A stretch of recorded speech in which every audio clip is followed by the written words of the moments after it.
La Bible révèle que la fin de toute chose est proche et que Dieu appelle tout homme à pouvoir se réjouir de la seconde venue de Jésus-Christ. L'objectif de cette présentation est de vous préparer à être du nombre de ceux qui gardent les commandements de Dieu et le témoignage, la foi de Jésus-Christ. Ce matin, nous allons considérer un sujet qui s'intitule le baptême, porte d'entrée ou de sortie de Babylone. Récemment, on m'a dit que les images qui décrivaient les présentations étaient très parlantes et je pense que l'image d'arrière-plan doit peut-être vous intriguer. Est-ce que tout le monde peut l'avoir cette conférence? Ok. Je vous invite à ouvrir vos Bibles avec moi en Actes, chapitre 2, et lisons du verset 38 au verset 47. Actes des Apôtres, chapitre 2, et lisons à partir du verset 38 jusqu'au verset 47. Acte 2, 38 à 47, où il est dit: « Et Pierre leur dit: repentez-vous et que chacun de vous soit baptisé au nom de Jésus-Christ pour la rémission de ses péchés, et vous recevrez le don du Saint-Esprit. Car la promesse a été faite à vous et à vos enfants, et à tous ceux qui sont éloignés, autant que le Seigneur notre Dieu en appellera. » Et il les conjurait par plusieurs autres discours et les exhortait en disant: « Sortez du milieu d'elle, mon peuple. »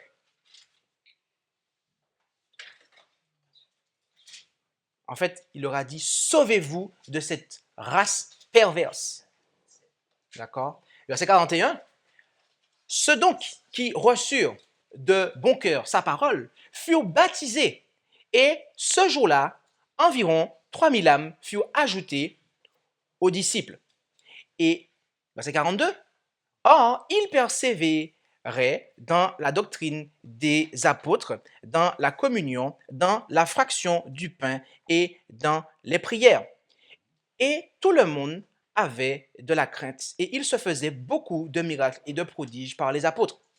Or, tous ceux qui croyaient étaient dans un même lieu et avaient toutes choses communes.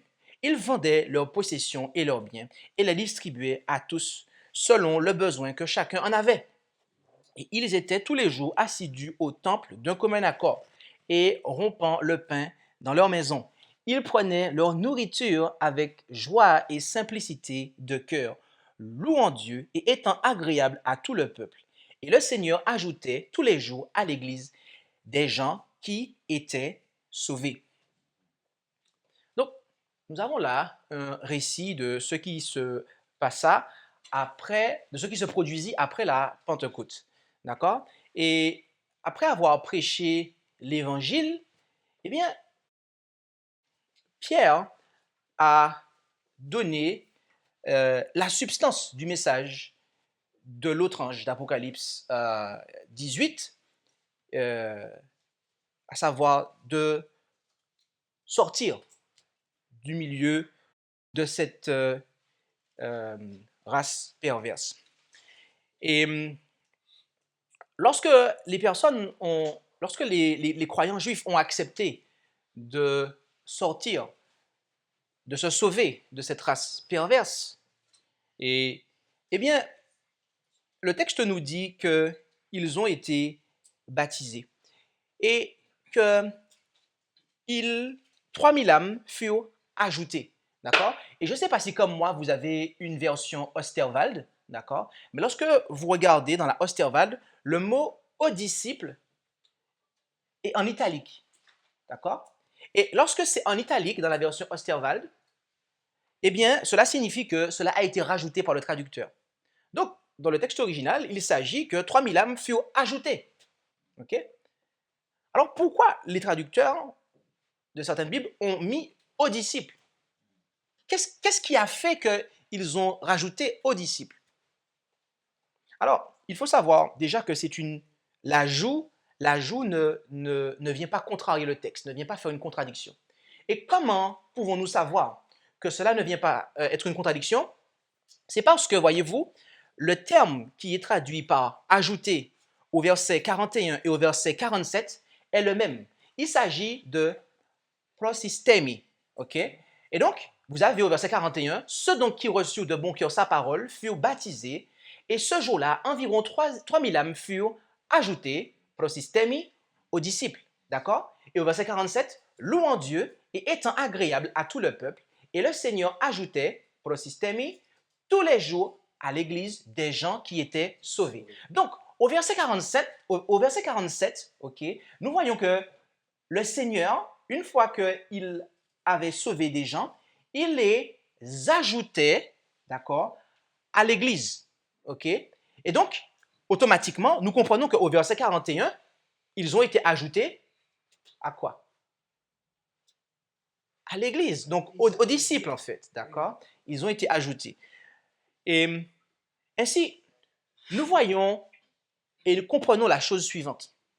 C'est qu'en fait, le baptême est la porte d'entrée dans la foi de Jésus ainsi que dans son Église. Je reprends cela. Nous comprenons par là que le baptême est la porte d'entrée dans la foi de Jésus ainsi que dans son Église. Foi de Jésus qui est l'enseignement de Jésus notamment. Et cela nous est confirmé en 1 Corinthiens chapitre 12 et au verset 13. Et là, nous allons voir quelque chose de bien spécial.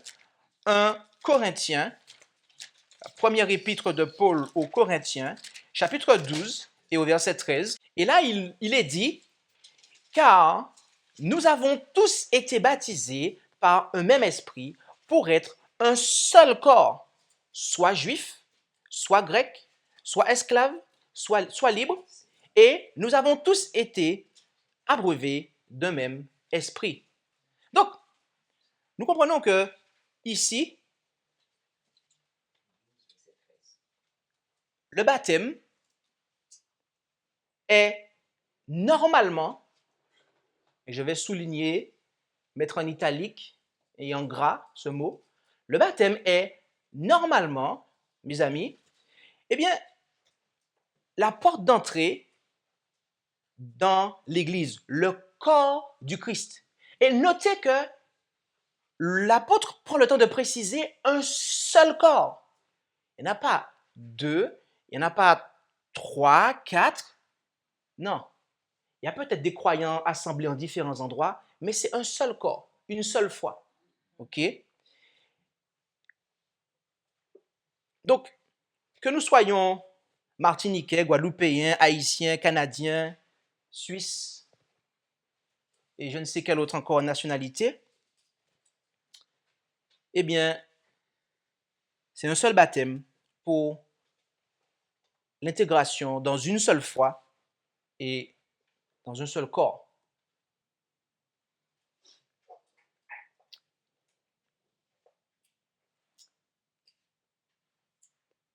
Il ne s'agit pas de l'adhésion à un club qui peut être abandonné à sa convenance, mais véritablement l'adhésion au corps du Christ. Et on comprend bien qu'il ne peut pas s'agir d'une adhésion à un club, puisque le baptême implique une repentance, d'accord? Et le fait d'abandonner sa volonté à celle du Christ. Rendons-nous en Éphésiens 4 et considérons là les 6 premiers versets. Éphésiens 4 et considérons là les 6 premiers versets.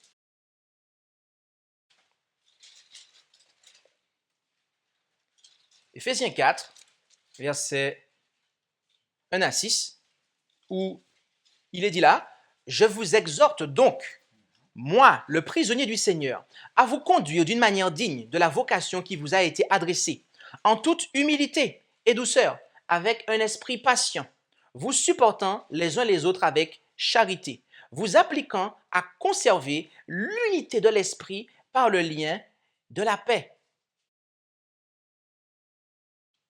Nous avons là un enseignement, déjà, si je m'arrête ici, très fort. Vous savez, bien souvent, lorsque des communautés, lorsque des églises se forment, il arrive un moment où Satan arrive à mettre son grain de sel dans l'affaire. Et il y a, eh bien, parfois le moi qui se manifeste. OK? Il y a parfois un manque de douceur, de l'impatience. OK? On n'arrive pas à se supporter les uns les autres. Et donc, l'apôtre Paul exhortait les Éphésiens à ce qu'il n'en soit pas ainsi. Et il continue en le rappelant, il y a un seul corps, verset 4, et un seul esprit. Combien de corps? OK. Combien d'esprits? OK. Comme aussi vous êtes appelés à une seule espérance par votre vocation. Un seul Seigneur, une seule foi, deux baptêmes. Un seul baptême, il n'y a pas de... Ah, merci ma soeur. Un seul baptême. Un Dieu en trois personnes. Verset 6, c'est ça? Non? Non. Non, ce n'est pas un Dieu en trois personnes. C'est un seul Dieu et Père de tous, qui est au-dessus de tous et par tous et en vous tous.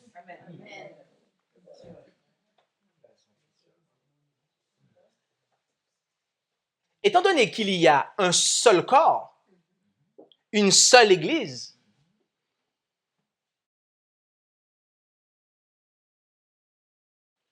il est logique qu'il n'y ait qu'un seul baptême qui soit la porte d'entrée dans cette Église, qui adore un seul Dieu et Père, ainsi que son Fils.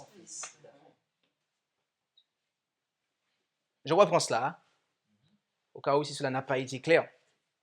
Étant donné qu'il y a un seul corps, autrement dit une seule Église, qui est celle de Dieu, il est évident qu'il n'y a qu'un seul baptême pour intégrer cette Église qui adore le seul Dieu et Père de tous et son Fils unique engendré, notre seul Seigneur.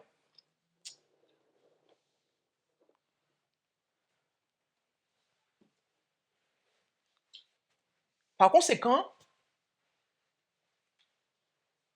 il y a un problème lorsque on arrive dans une église qui a adoré le Dieu trinitaire. Par conséquent, il commence à y avoir un problème lorsque on est baptisé dans un Dieu qui n'est pas le Dieu qui nous est présenté ici. Parce que le Dieu qui nous est présenté ici, c'est le Père. Un seul Dieu et Père. Et Jésus nous confirme cela en Jean 17, versets 1 à 3. Jean 17, versets 1 à 3, où il est dit, Jésus dit ces choses, puis, levant les yeux au ciel, il dit, Père, et notez cela, il s'adresse ici au Père, hein, l'heure est venue, glorifie ton Fils, afin que ton Fils te glorifie, selon que tu lui as donné pouvoir sur toute chair, afin qu'il donne la vie éternelle à tous ceux que tu lui as donnés. Or, c'est ici la vie éternelle, qu'ils te connaissent, toi le seul vrai Dieu, et nous savons à qui cela s'adresse. Cela s'adresse au Père, à qui, en préambule, le texte nous dit qu'il s'adressait. Donc, qu'ils te connaissent, toi le seul vrai Dieu, et Jésus-Christ que tu as envoyé. Donc là encore, Jésus lui-même, tout du moins, nous présente, eh bien, le Père, son Père, comme étant le seul vrai Dieu. Ici, Jésus attribue le titre de seul vrai Dieu au Père, comme nous le voyons. Et cependant, la Bible déclare que Jésus-Christ est également Dieu. Et là-dessus, nous pourrions nous dire, si Christ est Dieu et que le Père est le seul vrai Dieu, est-ce que nous ne devrions pas conclure que Christ serait un faux Dieu? La réponse est non, mes amis. Pas du tout. Car le terme qui fut traduit par vrai en Jean 17, verset 3, vient du grec alétinos, lequel signifie réel, véritable authentique. Donc, alétinos, qui est ici traduit par vrai, signifie réel, véritable, authentique. En fait, ce terme, eh bien, établit un contraste entre les réalités et leur ressemblance. Alétinos établit un contraste entre les réalités et leur ressemblance. Ainsi, Jésus est la ressemblance du seul vrai Dieu. Et c'est pourquoi il est dit qu'il est l'image de Dieu. Donc c'est ce que Jésus voulait établir ici. Lorsqu'il dit « toi le seul vrai Dieu », il voulait désigner l'être duquel il est la ressemblance. Et non pas dire que je suis un faux Dieu, non. Mais il voulait établir, eh bien, la réalité de laquelle il est une ressemblance. Voilà ce que Jésus voulait dire, mes amis. D'accord? Et cette vérité a été enseignée par Paul à au moins 3 reprises. Et nous avons lu l'une de ces occurrences, qui était Éphésiens 4, versets 1 à 6. Nous allons prendre les deux autres, dont la première est 1 Corinthiens 8, verset 6. 1 Corinthiens 8, verset 6. 1 Corinthiens 8, verset 6. Et j'apprécie l'esprit studieux qu'il y a dans ce lieu où les enfants notent et ils suivent la prédication. Je vous dis, c'est gloire à Dieu. Merci, Frère Wallace. 1 Corinthiens 8, verset 6. Là, il est dit, 1 Corinthiens 8, verset 6, « Toutefois, nous n'avons qu'un seul Dieu, le Père, duquel procèdent toutes choses, et nous sommes pour lui, et un seul Seigneur, Jésus-Christ, par lequel sont toutes choses, et nous sommes par lui. » Donc là encore, un seul Dieu qui est non pas Père, Fils et Saint-Esprit, mais le Père. D'accord? On est d'accord que jusqu'ici, comme en Éphésiens 4, versets 5 et 6, comme en Jean 17, verset 3, et là, on est d'accord que ici, le seul Dieu n'est pas Père, Fils et Saint-Esprit, mais il s'agit du Père. Ok, vous suivez. Et considérons aussi 1 Timothée 2, verset 5. 1 Timothée 2, verset 5. Là, il est dit, « Car il y a un seul Dieu et un seul médiateur entre Dieu et les hommes, Jésus-Christ, homme. » D'accord? Donc, Jésus-Christ n'est pas compris dans ce seul Dieu-là, puisqu'il est lui-même le médiateur entre ce seul Dieu et les hommes. D'accord? Et on sait, de par la pensée de l'apôtre Paul, qu'il ne peut s'agir ici que du Père. D'accord? Donc, nous avons ce troisième texte de la plume de l'apôtre Paul où il nous est parlé d'un seul Dieu de manière distincte d'avec Jésus-Christ. Voilà quel est l'enseignement de la Bible au sujet du seul vrai Dieu. Du seul Dieu qui est adoré par son Église, dans laquelle nous entrons par un seul baptême. Et juste pour confirmer ce que nous avons vu dans l'Écriture, Madame Ellen White déclara dans Message choisi volume 1, à la page 344, paragraphe 2, « Il y a un Dieu personnel, le Père. Il y a un Christ personnel, le Fils. » Donc, l'auteur, ici, et je crois que cet auteur a écrit sous l'inspiration, déclara que le Dieu personnel n'était pas Père, Fils, Saint-Esprit, mais était le Père. D'accord? OK? Et que le Christ personnel était le Fils. Et dans The Youth Instructor, le numéro du 7 juillet 1898, au paragraphe 2, elle déclara notamment « Le Père et le Fils seuls doivent être exaltés. » D'accord? Le Père et le Fils seuls doivent être exaltés. Donc, voilà quelle était la pensée de cet auteur concernant le seul Dieu. et concernant l'adoration qui devrait être rendue par son peuple. Ok? Voilà comment nous devons observer le message du premier ange qui nous dit craignez Dieu et donnez-lui gloire. D'accord? On ne peut exalter que le seul Dieu ainsi que son Fils qui nous a donné pour le pardon ainsi que la purification de nos péchés. Ainsi, mes amis, le baptême qui, normalement, est une porte d'entrée dans la foi de Jésus et son Église, est le baptême qui est pris pour adorer le seul vrai Dieu et son Fils. Et il nous est important de comprendre ces choses, car Satan est le maître de la contrefaçon, voyez-vous. Nous sommes au courant que Dieu a son jour de repos, et Satan, lui, il a aussi établi son jour de repos. Il a aussi fait une contrefaçon, d'accord? Tout ce que Dieu institue, Satan va venir derrière ou à côté faire une autre institution de manière à, eh bien, tromper, mais aussi, oui, tromper et aussi troubler et imposer, eh bien, sa marque, c'est-à-dire mettre son sceau sur les choses. Et lorsque on est pris dans ces contrefaçons, eh bien, l'ennemi a en quelque part, eh bien, mis son doigt sur nous en fait, et il nous a, je dirais, il a pu nous tromper, oui. Car nous devons comprendre une chose, et notamment nous qui vivons à la fin des temps, mes amis, c'est que l'ennemi de nos âmes, en fait,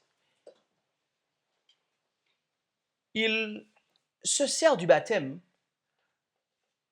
comme une porte d'entrée dans Babylone, d'accord? Et très précisément du baptême œcuménique. Avez-vous déjà entendu parler du BEM? Ok. Alors, pour ceux qui, ici, n'ont jamais entendu parler du BEM, il s'agit, en fait, de baptême, Eucharistie, ministère. Et en cet instant, nous allons considérer pendant quelques minutes ce qu'est le BEM, d'accord? Et très précisément, nous allons considérer le BEM sous un certain aspect. Mais avant d'entrer dans cette considération, je tiens succinctement à vous expliquer ce qu'est le BEM, d'accord?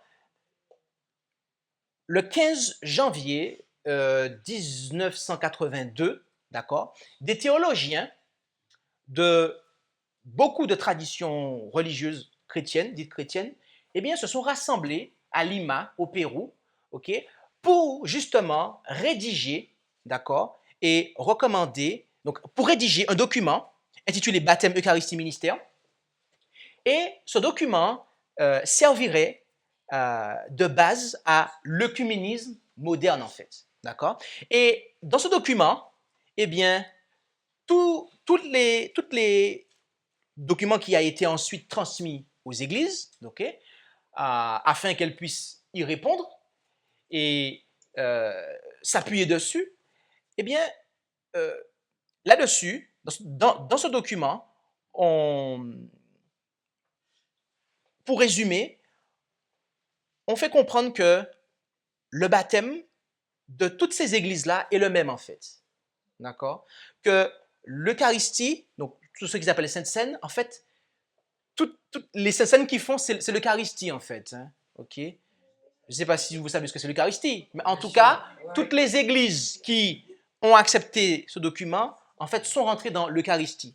Et donc, en fait, le ministère aussi, eh bien, ils reconnaissent le ministère des autres églises. Autrement dit, lorsque toutes les églises qui ont signé ce document, d'accord, eh bien, si quelqu'un est baptisé dans l'église méthodiste, il peut ensuite passer dans une autre église sans avoir à être rebaptisé, puisqu'on a reconnu son baptême, d'accord? Et aussi, à cause de ce document, nous avons vu se développer durant ces dernières années des cérémonies de Sainte Seine interreligieuses avec d'autres dénominations. D'accord? Mais également, nous avons vu se développer ce que nous appelons, et là ça va vous parler, l'échange de chair. Voilà. Eh bien, l'échange de chair n'est possible que dans les églises qui ont signé ce document. Puisque un pasteur méthodiste peut être un pasteur baptiste. Un pasteur baptiste peut être un pasteur, allez, disons, évangélique. Et un pasteur évangélique peut être un pasteur d'une église, dirons-nous, pentecôtiste. D'accord?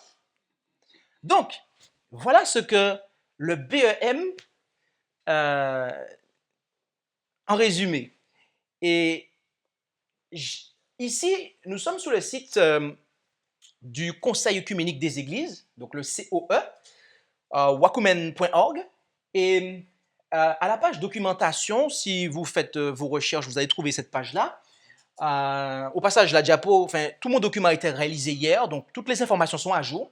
Nous sommes aujourd'hui le combien? Le 2 mars. Donc le 2 mars, hier tout ça était à jour, existait, d'accord? Donc vous pouvez le vérifier. Et si vous patientez un peu, la vidéo sera en ligne pour que vous puissiez revoir les choses. Donc un peu de patience.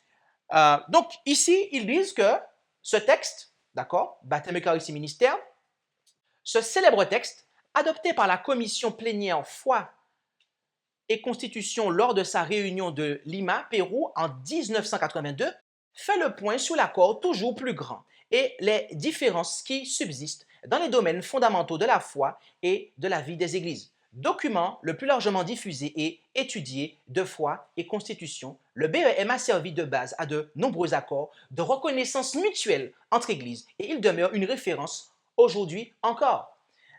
Et vous avez le lien, d'accord, en bas à gauche, à droite de download, qui signifie télécharger.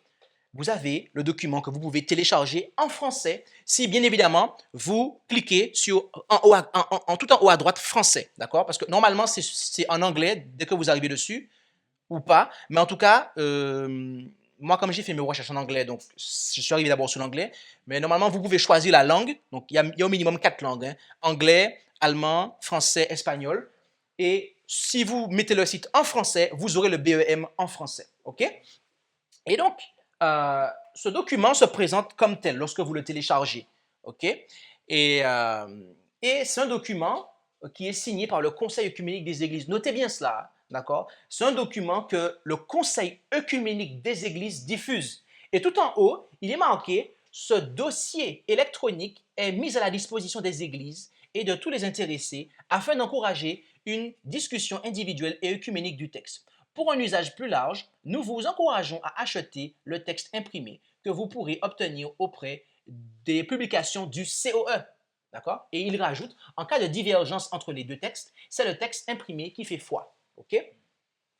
Donc, et à la page numéro 6 de ce document, il est dit, et remarquez cela, dans une liturgie complète du baptême, on devrait trouver au moins les éléments suivants.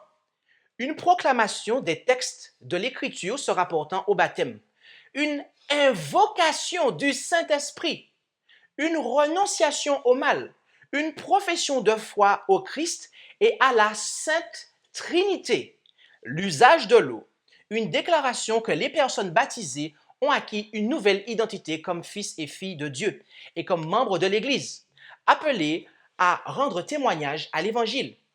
Certaines églises considèrent que l'initiation chrétienne n'est pas complète sans le sceau du Saint-Esprit donné aux baptisés et la participation à la communion. Donc, notez ici que lorsque que toutes les églises qui ont signé, dont les théologiens sont allés à Lima au Pérou et ont participé à la rédaction de ce document, donc en fait sont signataires et ont accepté ce document, eh bien,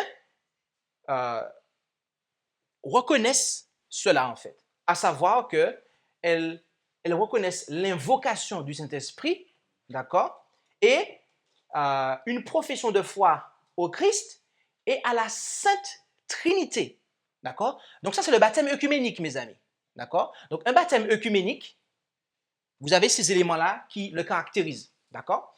Et à la page 11, il est dit, c'est l'Eucharistie comme invocation de l'Esprit. Okay? L'Esprit Saint fait que le Christ crucifié et ressuscité soit réellement présent pour nous dans le repas eucharistique, en accomplissant la promesse contenue dans les paroles de l'institution. Il est évident que l'Eucharistie est centrée sur la présence du Christ et donc que la promesse contenue dans les paroles de l'institution est fondamentale pour la célébration. Cependant, le Père est l'origine première et l'accomplissement final de l'événement eucharistique. Le Fils de Dieu, fait homme, par qui, avec qui et en qui il s'accomplit, en est le centre vivant. Le Saint-Esprit est l'incommensurable force d'amour qui l'opère et qui continue de le rendre efficace. Ce lien de la célébration eucharistique avec le mystère de Dieu Trinité situe le rôle du Saint-Esprit comme celui qui actualise et vivifie les paroles historiques du Christ. Dans la certitude d'être exaucé en raison de la promesse de Jésus dans les paroles de l'institution, l'Église demande au Père l'Esprit Saint pour qu'il accomplisse l'événement eucharistique, à savoir la présence réelle du Christ crucifié et ressuscité, donnant sa vie pour toute l'humanité. Donc, il y a là, lorsque l'on adhère à cette philosophie qui est promue par le BEM, eh bien, il y a là une invocation de l'esprit, ok?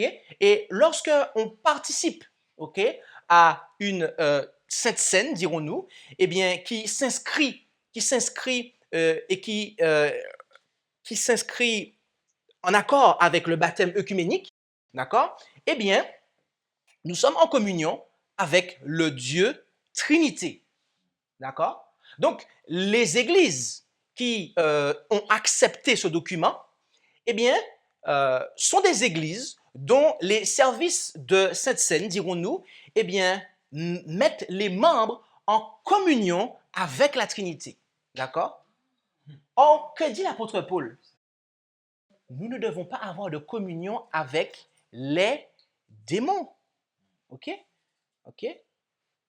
Et c'est pour cela que nous, dans le ministère, lorsque nous organisons un service de Sainte Seine, nous l'appelons communion fraternelle. D'accord?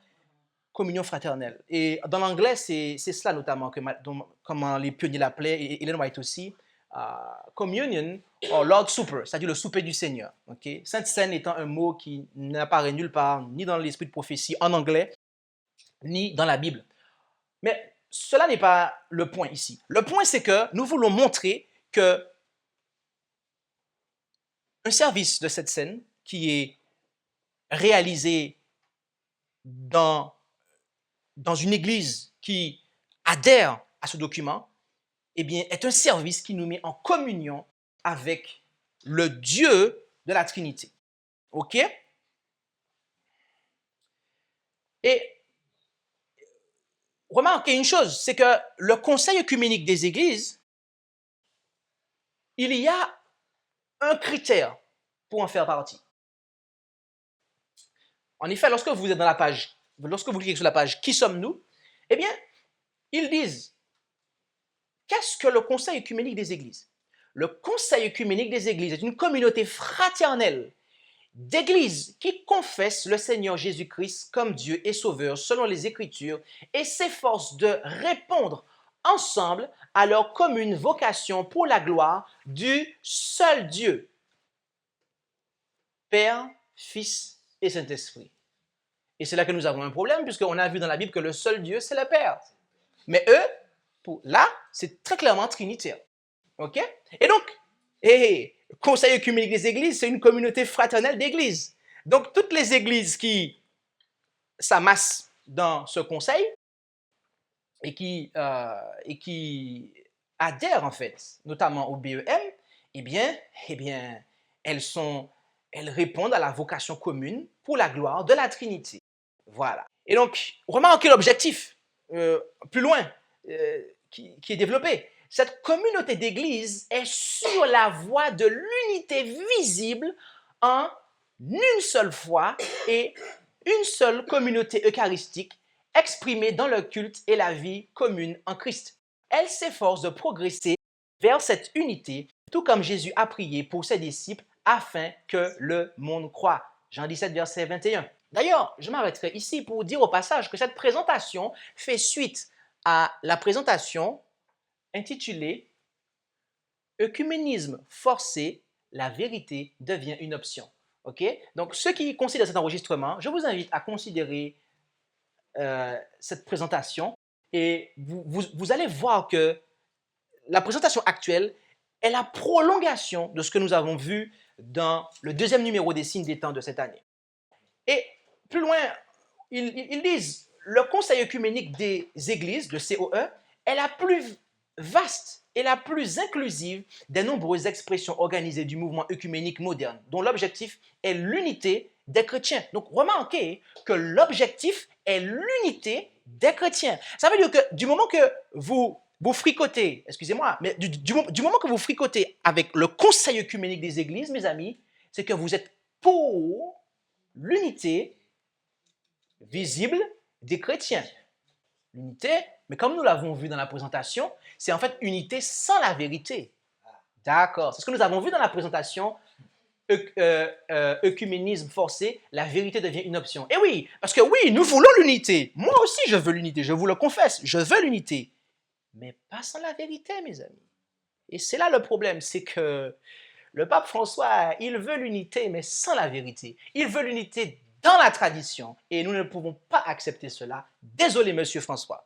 Alors, le COE, et il est dit, rassemble églises, dénominations et communautés d'églises d'une bonne centaine de pays et territoires du monde entier, représentant plus de 500 millions de chrétiens et comprenant la plupart des églises orthodoxes, un grand nombre d'églises anglicanes, baptisées, luthériennes, méthodistes, réformées, ainsi que de nombreuses églises unies et indépendantes.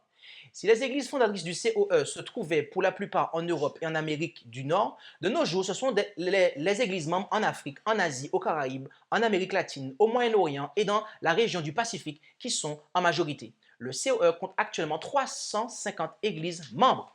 D'accord? Et je m'arrêterai ici. Mais vous pouvez continuer à lire la suite. Donc, notez les objectifs. D'accord? Déjà, il faut être trinitaire pour pouvoir rentrer dans le COE et pour pouvoir fricoter avec eux. Et c'est pour aussi l'unité visible des chrétiens. D'accord? Et il est intéressant de noter que sur son site, lorsque vous tapez Église adventiste du 7e jour, d'accord? Eh bien, il est intéressant de noter qu'il est dit ceci à la fin de la description. Et on a mis ça dans un encadré gris, de manière à ce que ça puisse marquer l'esprit des gens. D'accord? L'Église adventiste du 7e jour n'est pas membre du Conseil œcuménique des Églises. Et là, nous disons tous « Ah, alléluia! Je suis sauvé. Je suis sauvé. Mon Église n'est pas dedans. Mon Église chérie n'est pas dedans. Je suis sauvé. » Eh oui, eh oui. Et mes amis, il y a un problème. C'est que ça, c'est un mensonge.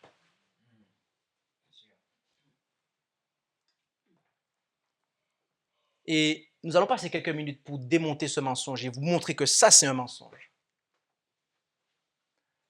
À vrai dire, c'est vrai, mais c'est également un mensonge. Et vous allez comprendre pourquoi.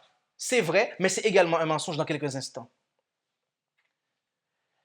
Pour le 25e anniversaire du document BEM, eh bien, le Conseil œcuménique des Églises a édité une nouvelle édition, en fait, d'accord? Et je vous ai mis le lien en bas, ok, où vous pouvez trouver ces images. Et comme vous le voyez, c'est sur Amazon. Donc, vous pouvez même l'acheter, mes amis. D'accord? Et remarquez la capture d'écran que j'ai faite hier sur Amazon. Le document est disponible. Et vous voyez c'est qui le vendeur? Le vendeur, c'est World Council of Churches. World Council of Churches, c'est-à-dire le conseil mondiale des églises. OK? Et c'est eux qui distribuent ça, mes amis. OK? C'est eux qui distribuent ça via Amazon. Et pourquoi je vous montre ça? C'est parce que, mes amis, lorsque vous retournez le document et que vous lisez ça, vous avez le mot adventiste qui apparaît. Oh, mais ça c'est en anglais. C'est en anglais. Donc vous pourriez vous dire, ah oui, mais ça peut... Alors, j'ai pris le temps de le traduire pour vous. OK. Et vous pourrez faire la comparaison plus tard. Donc, il est dit ici, la déclaration publiée ici marque une avancée majeure dans le cheminement œcuménique.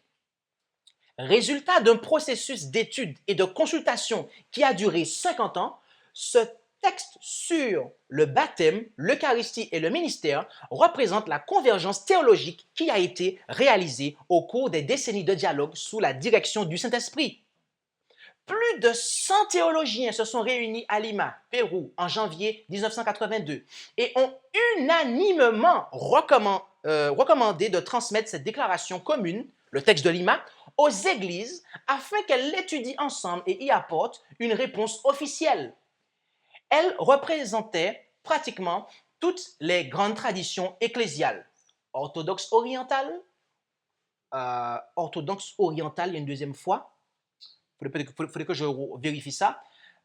Catholique romain, vieux catholique, luthérien, anglican, réformé, méthodiste, uni, disciple, baptiste, adventiste et pentecôtiste. Les réponses des églises à cette déclaration commune ont joué un rôle essentiel dans le processus œcuménique de réception. Cette impression de 2007 comprend une introduction supplémentaire et est publiée à l'occasion du 25e anniversaire de la publication originale de Baptême, Eucharistie et Ministère. Donc, ici, remarquez que ce qu'ils disent. Ils disent que ce document a été réalisé sous la conduite du Saint-Esprit. OK? Et ils disent que ce texte représente la convergence théologique. OK? OK? La convergence théologique. Donc, il y a une même théologie, en fait. OK? Et ils disent que plus de 100 théologiens se sont réunis à Lima, au Pérou, et ils ont unanimement, il n'est pas dit que 99%, il n'est pas dit tout le monde sauf les adventistes, il est dit unanimement. D'accord? Ils ont unanimement recommandé de transmettre cette déclaration commune aux églises afin qu'elles l'étudient ensemble et y apportent une réponse. Donc jusqu'ici, il n'y a pas de problème. C'est que les théologiens, tous, adventistes y compris, sont allés à Lima au Pérou, ils ont forniqué spirituellement et puis ils ont produit ce document. D'accord? Et ce qui s'est passé ensuite, c'est qu'ils ont ensuite transmis le fruit de leur fornication aux églises. Et qu'est-ce que les églises ont fait? Ben, la réponse est au dernier paragraphe. Elles ont pris le vin et elles l'ont bu. Et oui, parce que les réponses des églises à cette déclaration commune ont joué un rôle essentiel dans le processus œcuménique de réception. Donc, c'est pas moi qui l'ai écrit. Là, ils disent que les églises ont accepté. Elles ont accepté. Elles ont accepté. Et voyez-vous, au passage, revenons sur tout ce qu'on a dit jusqu'ici. Qu'est-ce que nous avons vu? Nous avons vu que lorsqu'on accepte le BEM, on accepte, en fait, de reconnaître qu'un baptême qui a été donné dans l'église méthodiste est valable pour entrer dans l'église adventiste, par exemple. OK. Et que nous pouvons, effectivement, faire la Sainte Seine avec quelqu'un qui, par exemple, transgresse le sabbat, étant donné qu'en réalité, eh bien, au final, eh bien, depuis le 15 janvier 1982, ce transgresseur du sabbat, c'est un frère, en fait. OK? C'est devenu un frère. Et puis aussi, le ministère, eh bien, depuis le 15 janvier 1982, eh bien, un pasteur baptiste peut venir prêcher dirons-nous, dans une église adventiste, en fait. Voilà, il peut venir prêcher et on va l'appeler pasteur. Quand on va lui serrer la main, c'est un pasteur. Et il y aurait peut-être même pas de problème à l'appeler mon pasteur, en fait. Il n'y a pas de problème pour ça. Puisque c'est un seul baptême, une seule communion, tout est un, tout est uni. C'est une convergence théologique. On partage tout, en fait. Et rappelez-vous que l'objectif du COE, déjà la norme pour être dans le COE, c'est la Trinité, ok? Et que l'objectif, c'est l'unité. Mes amis, j'ai une question à vous poser. Vous n'êtes pas dans le conseil œcuménique des églises, mais vous envoyez vos théologiens rédiger un document œcuménique que après vous allez accepter. Et ne me dites pas que vous ne l'avez pas accepté, puisque dans le manuel, et comme on va le voir tout à l'heure, dans le manuel d'église, non, on ne le verra pas tout à l'heure, mais je vous invite à l'ouvrir parce qu'on aura d'autres choses à voir. Dans le manuel d'église, mes amis, on accepte en fait, d'accord, les baptêmes qui ont été faits ailleurs. Et il n'y a pas de problème, on voit pulluler partout dans les communautés adventistes des saintes scènes avec les autres. Et je pense que vous avez déjà plus que moi-même entendu parler des échanges de chair qui se font. Donc, dire que la dénomination n'a pas accepté ça et n'est pas dans l'œcuménisme, c'est un mensonge, mes amis. Je suis désolé.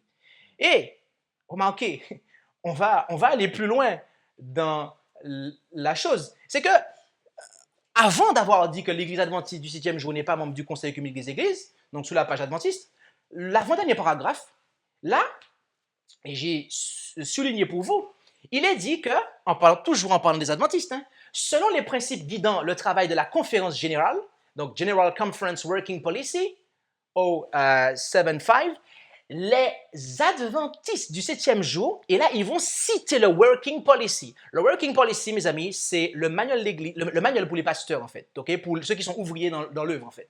Okay? Eh bien, ils reconnaissent, et ça ce sont les paroles de la conférence générale. Hein. Et très précisément, c'est la conférence générale qui a pondu ça, mais ils disent ça que c'est les adventistes du 6e jour. Donc, tous ceux qui se rangent sous la coupe de la conférence générale. Eh bien, les adventistes du 6e jour reconnaissent les agences qui élèvent le Christ devant les hommes en tant que partie du plan divin d'évangélisation pour le monde. Ça veut dire que cette déclaration-là nous exprime la chose suivante. En fait, d'après la conférence générale et d'après tous ceux qui vont se ranger derrière, eh bien, du moment que vous êtes une association ou un organisme, bref, du moment que vous prêchez Jésus, du moment que dans votre bouche il y a Jésus et que vous présentez Jésus au monde, eh bien, la conférence générale des adventistes du 7e jour vous reconnaît comme étant un ouvrier de Dieu, en fait, comme faisant partie du plan de Dieu pour évangéliser le monde. Autrement dit, vous êtes de ceux qui prêchaient l'évangile éternel. Vous êtes de ceux qui, dirons-nous, annonçons peut-être le message des 3 anges, puisque ça va ensemble, en fait. Oui, vous pouvez être baptiste, vous pouvez être même catholique, puisque vous élevez, les catholiques élèvent le Christ, attention, oh, ils élèvent le Christ, hein. Ils élèvent le Christ, ne me dites pas de bêtises. Oui, donc ils sont aussi dedans. Donc on les reconnaît comme faisant partie du plan de Dieu pour prêcher l'évangile éternel. Voilà.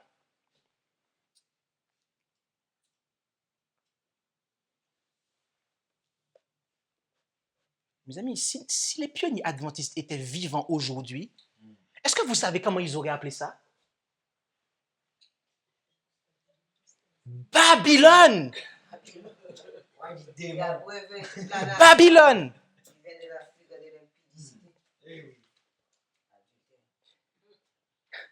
Mes amis, je ne sais pas si vous avez déjà lu des écrits des pionniers adventistes, mais moi j'ai l'occasion de le lire en anglais, je peux vous dire. Et les pionniers adventistes, c'est des gens qui étaient très simples. Ils n'avaient pas fait énormément d'études théologiques. Ils étaient tout simplement, comme les apôtres, remplis de l'Esprit de Dieu. Et le message, ils le prêchaient sans compromis, mes amis. Sans compromis. Mais ce n'est pas le cas de ce qu'on voit aujourd'hui. Mais il y a une chose encore, ici. C'est que remarquez le petit mot là, le tout petit mot qui en apparence n'a aucune signification, que j'ai souligné là.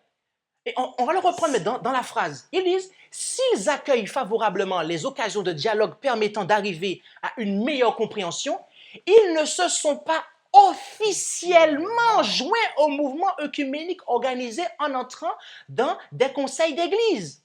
Ah, voilà pourquoi la déclaration en bas est notamment vraie.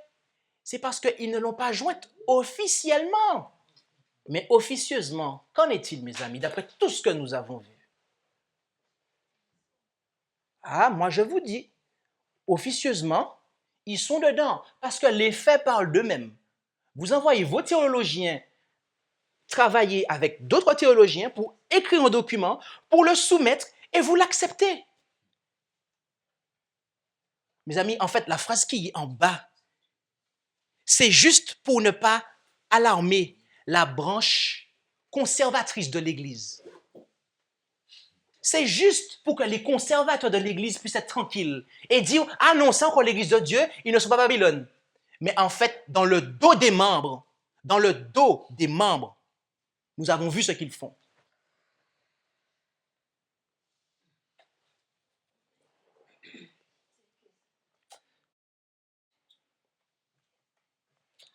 Et j'aimerais que nous considérions pendant quelques instants le manuel de l'Église. Parce que là, nous avons fait un travail d'investigation. L'investigation, je dirais, extérieure à l'adventisme. D'accord? Mais j'aimerais que nous considérions cet ouvrage pour voir si effectivement le manuel d'Église adhère à cet œcuménisme. D'accord? À inoculer, a reçu l'esprit du BEM. Et en fait, le contient, en fait. D'accord? Et là, j'aimerais vous présenter des captures d'écran du manuel, la version de 2015. Et j'aimerais vous dire au préalable que j'ai mené un travail de recherche sur le manuel de, si je ne me trompe pas, de 2010, de 2006 et de 2002, je crois. Et en fait, ce qu'on va voir là, c'est la même chose, en fait, depuis 1990, en fait. D'accord? Et au passage, tous les manuels d'église, 2015, 2010, 2006, 2002 de mémoire, ils sont tous sur Internet. Vous tapez manuel d'église 2015, vous le trouvez, le PDF. Vous tapez manuel d'église 2010, vous le trouvez. Vous tapez manuel d'église 2006, vous le trouvez. Manuel d'église 2002, vous le trouvez. Et si vous tapez Church Manual en anglais, 1990, vous trouvez le manuel d'église en anglais sur Google. Ok? Donc, rien n'est caché. Vous pouvez remonter dans les archives et tout. Tout est là. Alors, à la page 63 du manuel de 2015, remarquez, ici, il est dit « Les candidats au baptême et les personnes accueillies dans la communauté sur profession de foi affirmeront leur acceptation des croyances fondamentales en présence de la communauté locale ou d'une autre organisation appropriée. » Okay? Donc, remarquez qu'ici, on peut rentrer dans la communauté, soit par le baptême, soit par profession de foi. OK. Et là, il est dit, le pasteur ou l'ancien doit poser aux candidats les questions suivantes, auxquelles ils répondront soit en indiquant verbalement leur assentement, soit en levant la main, soit par toute autre méthode appropriée correspondant à la culture locale. D'accord? Donc, le pasteur ou l'ancien doit vous poser bien, les questions suivantes. OK? Et à la page 64, il est marqué engagement du baptême. Première question qu'on vous pose. En réalité, mes amis, parce qu'il faut savoir une chose, c'est que le BEM a été adopté, a été tout du moins travaillé le 15 janvier 1982. Et 2 ans plus tôt, en 1980, il y a eu la conférence générale à Dallas, aux États-Unis. Et lors de la session, il a été voté la doctrine de la Trinité. Donc, remarquez, la doctrine de la Trinité est rentrée dans l'Église adventiste officiellement par vote, et 2 ans après, il y a eu BEM, Alliance de mariage, les travaillent pour créer une alliance de mariage entre toutes les églises. Et donc, la première question qu'un pasteur ou un ancien doit poser au candidat au baptême, c'est « Croyez-vous en un seul Dieu ?» 2 points. C'est qui ce Dieu-là? Père, Fils et Saint-Esprit. Une unité de 3 personnes également éternelles. C'est la première chose qu'on veut savoir. Est-ce que vous savez pourquoi c'est la première chose qu'on veut savoir? Si vous croyez à la Trinité? Mais rappelez-vous, qu'est-ce qu'il faut croire pour être dans le Conseil mondial œcuménique des Églises? La Trinité. Eh oui. Je laisse vous poser une question. Juste une question, hein. Avec tout ce qu'on a vu jusqu'ici, est-ce que vous pensez que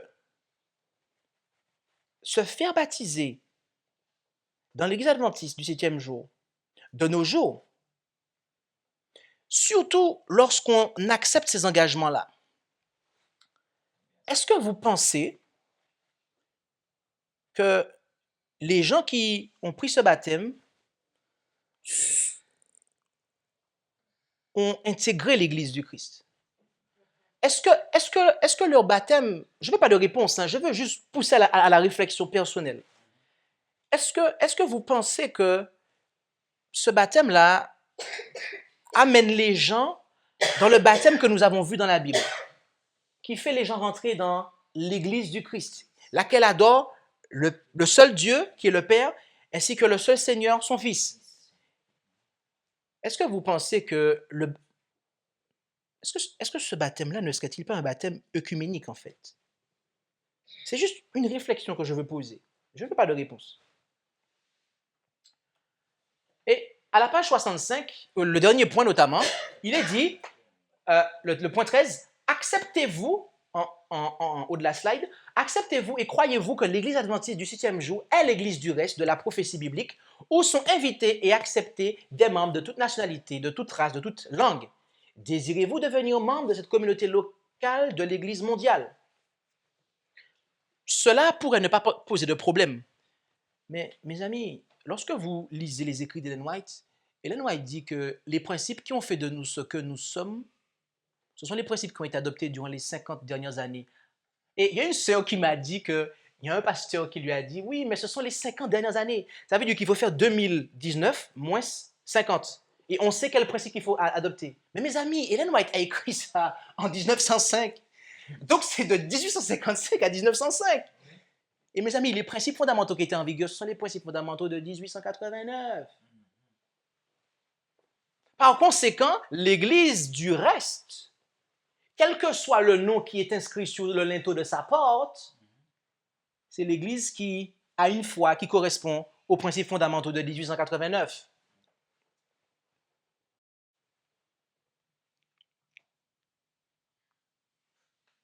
Donc, d'après cela, est-ce que vous pensez qu'on peut aujourd'hui réciter ça au présent? Acceptez-vous et dire « J'accepte et je crois que l'Église adventiste du 7e jour est l'Église du reste de la prophétie biblique, etc. etc. » C'est juste une question que je pose, juste pour amener une réflexion. Je ne veux pas de réponse. En tout cas, je ne veux pas de réponse de votre part, mais moi, je peux vous partager ma réponse. Ok? Et la réponse, je l'ai donnée dans une vidéo et je l'ai démontré.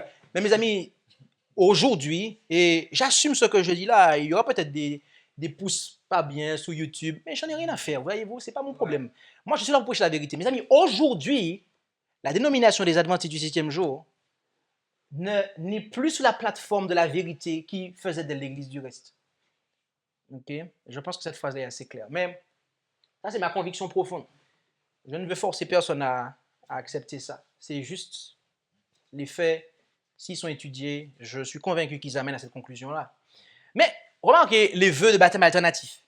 Là, il est dit, point numéro 1, acceptez-vous Jésus-Christ comme votre Seigneur et votre Sauveur personnel et désirez-vous vivre avec lui une relation salvatrice. D'accord? Le point numéro 2, acceptez-vous. Parce que ici, ce sont des vœux de baptême alternatifs. Ça veut dire que c'est soit on vous pose les 13 questions, ou soit on vous pose les 3 questions qu'on est en train de lire. Et le point numéro 2, acceptez-vous les enseignements de la Bible tels qu'ils sont exprimés dans la déclaration des croyances fondamentales des adventistes du 7e jour? Et vous engagez-vous par la grâce de Dieu à vivre en harmonie avec ces enseignements?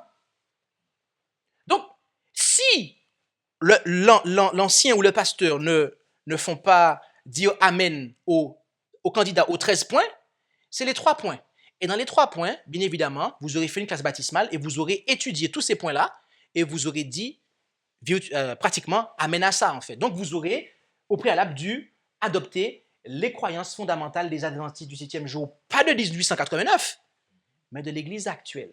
D'accord? Et donc, il est dit après, vous vous engagez et vous engagez-vous par la grâce de Dieu à vivre en harmonie avec ses enseignements.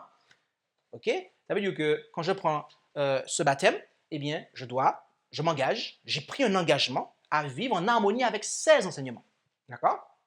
Troisième question. Désirez-vous être baptisé pour témoigner publiquement de votre foi en Jésus-Christ, être accepté dans la communauté de l'Église adventiste du 7e jour et soutenir fidèlement l'Église et sa mission par l'influence que vous exercerez, par vos dîmes, vos offrandes et par une vie de service.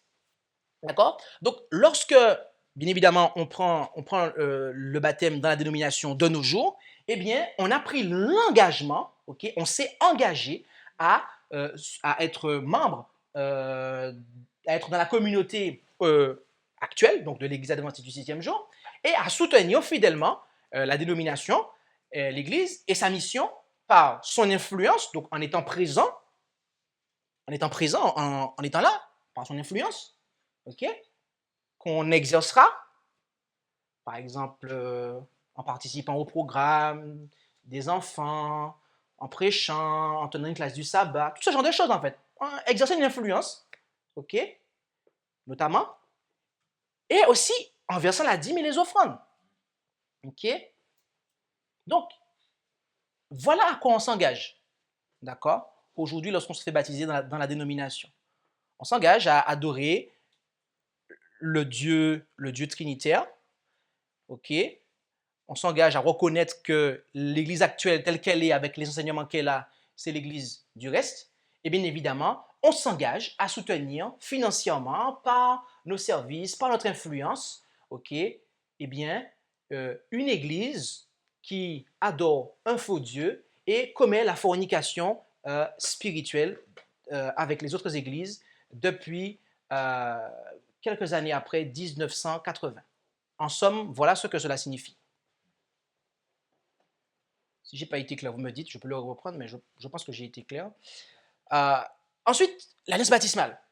Il est dit, l'Église a adopté, pour en faire un acte d'alliance baptismale, un ensemble de 3 documents. Et là, ils vont édicter c'est quoi? C'est 28 croyances fondamentales, les vœux de baptême et le certificat de baptême et d'engagement. Donc, il y a les 28 croyances fondamentales, les vœux de baptême et le certificat de baptême et d'engagement. D'accord? Et généralement, les vœux de baptême sont inscrits dans le certificat. OK? Donc, vous pouvez savoir, hein, ceux qui se font baptiser peuvent savoir ce qu'ils ont accepté. OK? Et un exemplaire imprimé de cet acte d'alliance, le certificat de baptême et d'engagement, étant dûment rempli, doit être remis à tous ceux qui sont reçus au sein de l'Église par baptême. Un certificat approprié doit aussi être remis à ceux reçus sur profession de foi. D'accord? Donc là encore, ils admettent, et notez bien cela, c'est la deuxième fois qu'ils admettent qu'ils reçoivent sur profession de foi. OK? D'accord? Et bien évidemment, le certificat de baptême et d'engagement doit être signé par les nouveaux membres d'église pour affirmer leur engagement. Donc, ce n'est pas un genre de chèque en blanc où vous faites un chèque que vous n'avez pas signé. Non, il faut signer, d'accord? Okay? C'est au cours de la cérémonie, mais après le baptême proprement dit, que ce certificat de baptême et d'engagement doit être présenté au candidat à titre de document exprimant son alliance. D'accord? Et donc, voilà comment c'est. Donc, voilà ce que, en fait, les âmes qui se font baptiser dans l'Église adventiste de nos jours, voilà ce qu'ils signent. Okay? Et donc, ils disent amen à tout ça. Et toutes ces paroles qu'on va lire, eh bien, ils se les font les leurs, en fait. Engagement. Je crois qu'il existe un seul Dieu, Père, Fils et Saint-Esprit, une unité de 3 personnes également éternelles. D'accord? Donc voilà ce que, depuis 1990, pour sûr, c'est marqué, ce qui est marqué dans le manuel d'église. Alors, maintenant, je vais mettre un bémol, dans le sens que quand ceux qui ont fidèlement accompli le baptême, c'est ce qu'ils sont censés faire. Okay? Je ne sais pas si tous les ministres ont suivi ça, okay? Mais en tout cas, c'est marqué dans le manuel d'église. Donc, c'est pour ça que je suis un peu carré, c'est parce que c'est marqué dans le manuel. C'est comme ça que l'Église est censée fonctionner. Donc, si maintenant il y a des pasteurs qui ne l'ont pas fait, tant mieux pour les membres. Mais en tout cas, si c'est ça, c'est que voilà, il y a une réflexion, je pense, une investigation à mener. En tout cas, voilà. Et bien évidemment, il accepte le 13e point. J'accepte et je crois que l'Église adventiste du 7e jour est l'Église du reste, de la prophétie biblique, et que, etc., etc. D'accord? Donc, voilà en somme ce que nous voyons dans le manuel d'Église. Et mes amis, il est très clairement, il est clair que le BEM est là. Le BEM est là, puisque on voit qu'il n'y a pas besoin d'être baptisé pour entrer dans l'Église. On peut le faire sous profession de foi. Autrement dit, si j'ai été baptisé chez les pentecôtistes, je peux devenir mon adventiste sans problème. Mais pourquoi? Parce que le BEM a été signé. Le BEM a été signé. Et au passage, voilà ce qui est marqué aussi dans la section des doctrines à la fin du document, la Trinité. D'accord? Donc, lorsque le croyant s'engage et dit « Je crois qu'il y a un seul Dieu », en fait, il accepte la Trinité, parce que c'est marqué très clairement, la Trinité, il y a un seul Dieu, deux points, Père, Fils et Saint-Esprit, unité de trois personnes coéternelles, etc., etc., et ça continue. Donc ça, c'est la page 218, très précisément. À la page 218 du manuel d'église de la version 2015, eh bien, le point numéro 1 de l'engagement est très clairement présenté comme étant la Trinité. Donc, les adventistes qui se font baptiser de nos jours, d'une manière, je dirais, correcte, si le pasteur a respecté le manuel de l'Église, eh bien, normalement, ils ont tous été baptisés dans le Dieu trinitaire, et en réalité, ils ont pris un baptême œcuménique, en fait. Voilà la signification de cela, en fait. Ils ont accepté un baptême œcuménique, un baptême dont les pasteurs, dont les théologiens adventistes se sont mis d'accord avec les autres théologiens des autres dénominations pour d'établir, ils se sont mis d'accord pour l'établir, afin justement d'avancer vers une seule église. D'accord? Donc c'est pour cela que vous voyez je le répète, mais vous voyez des échanges de chair, vous voyez qu'ils font la Sainte Seine ensemble, et que vous voyez qu'il n'y a pas de problème à ce que les gens rentrent dans l'église sans être baptisés. Il n'y a pas de souci. Quelqu'un qui toute sa vie a transgressé le sabbat, il peut rentrer sans problème dans l'église, il n'y a pas de souci. Il peut rentrer, il n'y a pas de souci. Il peut être membre d'église, ouais.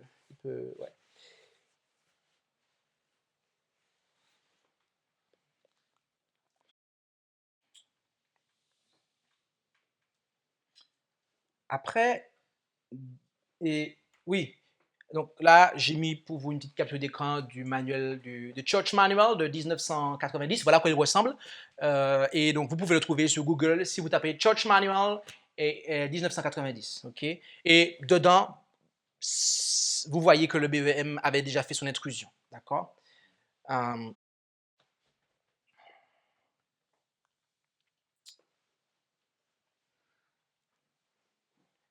Donc, après 1980, normalement, les baptêmes de l'Église adventiste du 7e jour ont tous été œcuméniques, en fait. Si le pasteur a suivi et l'ancien ont suivi le manuel, les baptêmes qui ont été pratiqués dans l'adventisme, dans l'Église adventiste, ont été œcuméniques. Et s'ils ont été œcuméniques, quel genre de porte ce baptême a-t-il été? Parce que le conseil œcuménique des églises, c'est quoi? Ils sont en train de préparer l'église de Dieu, ils sont en train de faire quoi? C'est l'église de Dieu, c'est l'église... Quand je prends ma Bible, que je me rends en Apocalypse 14, verset 8, je vois qu'il est marqué que elle est tombée Babylone la Grande. Ok? En 1844, les églises protestantes sont moralement tombées, mes amis. D'accord? Donc, lorsque je me permets, moi, Église adventiste du 7e jour, dirons-nous, d'envoyer mes théologiens là pour réfléchir et pour se mettre d'accord avec ces gens-là, déjà de un, qu'est-ce que je fais là? Je prétends prêcher le message des 3 anges, mais je n'ai aucun scrupule à envoyer mes théologiens dans un conseil comme ça pour écrire un document. Mais c'est que je ne prêche plus le message des 3 anges, en fait. J'aimerais que nous considérions un instant le rebaptême. Comme nous l'avons indiqué précédemment, le baptême amène une personne à devenir membre de l'Église du Christ, d'accord, afin de partager les privilèges et les responsabilités de la communauté. Normalement, c'est ce que le baptême est censé faire, d'accord? Et que le baptême, qui est la cérémonie d'entrée dans la communauté fraternelle, puisse ou devrait être répété, est une question que l'on se pose souvent, voyez-vous. Et en Acte 19, versets 1 à 7, nous avons là le seul passage de la Bible traitant du rebaptême. D'accord? Et prenons-le ensemble, s'il vous plaît. Acte 19, versets 1 à 7. Acte 19, versets 1 à 7. Et là, il est dit, pendant qu'Apollos était à Corinthe, Paul, après avoir parcouru les hautes provinces de l'Asie, vint à Éphèse. Et il trouva quelques disciples et leur dit, avez-vous reçu le Saint-Esprit lorsque vous avez cru? Et ils lui répondirent, nous n'avons pas même entendu dire qu'il y avait un Saint-Esprit. Et il leur dit, quel baptême avez-vous donc reçu? Ils répondirent, le baptême de Jean. Alors Paul dit, il est vrai que Jean a baptisé du baptême de la repentance en disant au peuple de croire en celui qui venait après lui, c'est-à-dire en Jésus-Christ. Ce qu'ayant entendu, ils furent baptisés au nom du Seigneur Jésus. Et après que Paul leur eut imposé les mains, le Saint-Esprit descendit sur eux, et ils parlèrent diverses langues et prophétisaient. Et ils étaient tous environ 12 hommes. Ici, nous avons environ 12 disciples d'Éphèse qui se font rebaptiser. Et voyez-vous, le texte lui-même ne pose aucune difficulté. La situation décrite là est celle de personnes qui avaient déjà été baptisées. D'accord? Et répondant à la question de Paul, bien, en quoi avez-vous été baptisé? Ou quel baptême, dans ma version, avez-vous donc reçu? Ils répondirent, eh bien, le baptême de Jean. D'accord? Verset 3. Et selon le verset 5, les 12 ont ensuite été baptisés à nouveau. Donc, en apparence, Paul ne considérait pas le baptême de ces personnes, leur baptême antérieur, comme étant valide ou adéquat. D'accord? Et en plus de cela, ces disciples éphésiens sont présentés comme des personnes qui n'avaient pas été baptisées au nom de Jésus. D'accord? Il est dit ici au nom du Seigneur. Ok? Vous l'avez inscrit au verset. Quel verset? Au verset 5. D'accord? Et donc, ils n'avaient pas été baptisés au nom du Seigneur. En acte 2, verset 38, tout à l'heure, on a vu, c'était au nom du Seigneur Jésus-Christ. Et ils n'étaient pas conscients du Saint-Esprit. Donc, il y avait ces deux points-là. Ils n'avaient pas été baptisés au nom de Jésus et ils n'étaient pas conscients de l'existence du Saint-Esprit. Mes amis, j'ai juste une question, mais je ne fais pas de réponse. Hein. Comme tout à l'heure, c'est juste pour amener une réflexion. Si, au début de l'ère chrétienne, des disciples ont été rebaptisés en raison du fait qu'ils n'avaient aucune connaissance quant à l'Esprit Saint, et qu'ils n'avaient pas été baptisés au nom du Seigneur Jésus, par Jean. Parce qu'attention, attention, Jean, le Baptiste, c'était pas un ministre pentecôtiste, hein, c'était pas un ministre évangélique, hein. c'était un serviteur de Dieu. Donc son baptême, c'était un baptême qui était valide en soi. D'accord? Donc, si au début de l'ère chrétienne, des disciples ont été rebaptisés en raison du fait que, un, ils n'avaient aucune connaissance de l'Esprit et que, deux, ils n'avaient pas reçu le baptême au nom de Jésus de la part de Jean, qu'en est-il des disciples qui, aujourd'hui, ont eu une mauvaise connaissance de l'Esprit et qui, de surcroît, ont été baptisés au nom du Dieu trinitaire? Et juste pour réfléchir que j'ai dit ça, je veux juste amener une réflexion.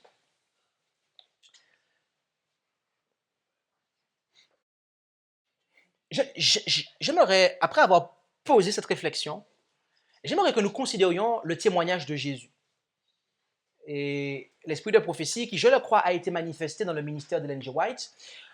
Et dans l'ouvrage Spalding and Magan Collection, à la page 3, du paragraphe 6 à 8, nous lisons, et au passage, ces références seront bien évidemment présentes sur YouTube, mais elles sont aussi inscrites dans un ouvrage qui a été traduit par La Voix Vivante. Alors, il est dit ici, vision du 24 août 1850. L'ange dit, pourrez-vous tenir dans la bataille au jour du Seigneur? Vous devez être lavé et vivre dans l'intimité de la vie de Dieu. Je vis ensuite ceux qui œuvrèrent à réaliser la brèche et qui se tenaient dans l'ouverture, lesquels avaient premièrement brisé les commandements de Dieu depuis 1844 et avaient jusqu'à ce jour suivi le pape en ce qui concerne l'observation du premier jour au lieu du septième, et qui avaient changé de conduite depuis que la lumière brilla depuis le lieu très saint. Ces personnes qui abandonnèrent l'institution du pape et qui observèrent le sabbat de Dieu auraient à redescendre dans l'eau et à être baptisés dans la foi du sanctuaire et à garder les commandements de Dieu et la foi de Jésus. Je vis ceux qui furent baptisés telle une porte dans les églises et qu'ils auraient à être baptisés de nouveau telle une porte dans la foi. Ceux qui n'ont pas été baptisés depuis 1844 auront à l'être avant que Jésus ne revienne. Je vis aussi que certains ne feraient pas de progrès tant que le conseil, le devoir, dit-elle, ne serait pas accompli. Alors, voilà une première déclaration, d'accord? Une première déclaration, et il y en a une deuxième qui lui est similaire, bien qu'elle soit un peu plus chargée en sens, d'accord? On va lire cette deuxième déclaration. Notez les différences en ajout. Manuscript Releases, volume 18, page 11, paragraphe 4. L'ange dit, Jésus a presque fini son œuvre dans le sanctuaire. Ce n'est maintenant pas le moment d'être idiot. Le Seigneur accomplira rapidement une œuvre sur la terre. Bientôt, les 4 anges lâcheront les 4 vents. L'ange dit, prenez garde à la manière dont vous marchez sur le terrain enchanté, partout à l'est, à l'ouest, au nord et au sud. Si Satan arrive à vous faire somnoler maintenant, il est sûr de sa proie. Je vis que certains en Israël étaient presque morts de faim, et lorsque la vérité présente leur fut annoncée, ils la mangèrent avec reconnaissance et gratitude, semblables à des enfants presque affamés. L'ange dit, pourrez-vous tenir dans la bataille au jour du Seigneur? Vous avez besoin d'être lavé et de vivre en nouveauté de vie. Je vis alors que ceux qui œuvrèrent maintenant à réaliser la brèche et qui se tiennent dans les ouvertures, lesquels avaient premièrement brisé les commandements de Dieu depuis 1844 et avaient jusqu'à ce jour suivi le pape en ce qui concerne l'observation du premier jour au lieu du septième, auraient à redescendre dans l'eau et à être baptisés dans la foi de la porte fermée, dans l'observation des commandements de Dieu et dans la foi de Jésus, lequel vient s'asseoir sur le trône de David, son père, et pour racheter Israël. Je vis également que ceux qui ont été baptisés telle une porte dans les églises de profession auront à être baptisés de nouveau hors de cette porte et dans la foi mentionnée plus haut. Et tous ceux qui n'ont pas été baptisés depuis 1844 auront à l'être avant que Jésus ne revienne. Et certains ne progresseront pas aujourd'hui tant que ce devoir ne sera pas exécuté. Ensuite, il doit vivre à nouveau avec Dieu et le servir fidèlement. Notez que ces deux déclarations n'ont jamais figuré dans les manuels d'église adventiste. Jamais. Jamais. Ils ont préféré insister sur d'autres types de déclarations que nous allons voir à la fin de cette présentation et que je vais les employer positivement parce qu'elles ont leur sens d'être. Mais je trouve que c'est dommage que cela n'a pas été présenté dans le manuel d'église. D'accord? Mais revenons à ces déclarations, et dans le fond même, et considérons leur contenu. Ici, nous avons Ellen White qui dit qu'elle a vu que, eh bien, ceux qui ont suivi le pape dans la transgression du premier commandement, d'accord, donc de la loi de Dieu, ok, à partir de 1844, et qui avaient continué à le faire, ok, et qu'après la lumière a brillé sur eux, eh bien, elle dit qu'elle a vu que ces personnes auraient, d'accord, ce sont ces termes, qu'elles auraient à être rebaptisées, d'accord, puisqu'elles ont suivi le pape dans la transgression du premier commandement, d'accord, et elle-même emploie l'expression du baptême comme étant une porte, d'accord, elle fait comprendre que le baptême leur a servi de porte pour entrer dans les églises de profession, et donc, en fait, on comprend que ce n'était pas un baptême qui était valable. Et en fait, ils doivent se refaire baptiser justement pour qu'il soit valable pour rentrer dans la foi qui est la foi de Jésus. D'accord? Et elle dit à la fin des deux déclarations que c'est quelque chose qu'il leur faudra faire. Et elle dit qu'il n'y aura pas de progression tant que le devoir ne sera pas accompli. Et à la fin, elle dit qu'il nous faut le servir fidèlement une fois que le devoir a été accompli. Vous savez, lorsque... Je désire ici donner un témoignage. C'est un témoignage que je donne. Lorsque j'ai découvert cette déclaration-là, tout de suite, elles m'ont parlé. Parce que... Elles m'ont parlé dans le sens que j'ai compris que cela s'appliquait à ceux qui avaient transgressé le 4e commandement. Mais au final, quand on transgresse un commandement, on transgresse toute la loi, en fait. Donc, moi, je me suis dit, et ça c'est un témoignage, hein, c'est vraiment un témoignage, je ne veux pas... Je me suis dit, mais j'ai été baptisé il y a plusieurs années de cela, dans la dénomination, quand je suis rentré, et j'ai mené je me suis rappelé, même pas la peine de mener d'enquête, ok? J'avais très clairement accepté la Trinité, moi, ok? Alors que je n'étais pas Trinité au départ. Mais, ne sachant pas parler l'anglais à cette époque-là, j'ai accepté ce que la dénomination m'avait enseigné, et c'est après que j'ai fait mes recherches et que j'ai découvert le poteau rose, comme on dit. Et donc, lorsque j'ai vu cette déclaration-là, je me suis dit, mais attends, moi, j'ai peut-être pas suivi le pape quant à la transgression du sabbat, mais je l'ai suivi quant à l'adoration de la Trinité. Et donc, je me suis dit, mais en fait, il y a un problème. Parce que, en fait, je me rappelle très bien que lors de mon baptême, j'avais vraiment accepté la Trinité. Ok, pas pour dire que moi, je n'ai pas accepté ça. Moi, je peux vous dire, je l'avais vraiment accepté quand je suis entré dans la dénomination. Ok, ça, c'est vraiment un témoignage que je donne. Et donc, quand j'ai vu ça, je me suis dit, non, moi, j'ai un problème. Moi, je veux me refaire baptiser. Et donc, j'ai demandé et je me suis fait rebaptiser. Eh oui, ça, c'est mon témoignage à moi. C'est mon témoignage, d'accord? Et donc, parce que ça m'a parlé, ça a touché mon cœur. Ça a touché mon cœur, ça m'a parlé. Il n'y a personne qui est venu me voir, me dire ça. Dieu m'a permis de tomber là-dessus, ok? Et j'ai vu la chose. Et j'ai vu qu'en fait, mais effectivement, il y avait un problème. Et donc, c'était une fausse adoration et que voilà, en fait. Donc, ok? Et voyez-vous, parce que je me suis un peu senti dans cette figure-là, dans cette image-là, ok? J'avais comme l'impression que c'était le pape qui me baptisait, ok? Quand j'ai été baptisé dans la dénomination, ok? Puisque j'ai accepté son Dieu. J'ai accepté son Dieu. Comme à l'époque de 1844, eh bien, les gens qui se faisaient baptiser dans les dénominations, ils acceptaient l'institution de Rome. Mais est-ce qu'un baptême... Mais c'est une question que je pose, hein. est-ce qu'un baptême peut être valide si on s'engage dans la transgression des commandements de Dieu? Mais consciemment, je dis bien consciemment. Et qu'on s'engage et qu'on dit oui à des choses qui sont en fait erronées. Moi, personnellement, la question m'est venue à l'esprit et je me suis dit non, je peux pas accepter ça. Et je peux pas accepter ça.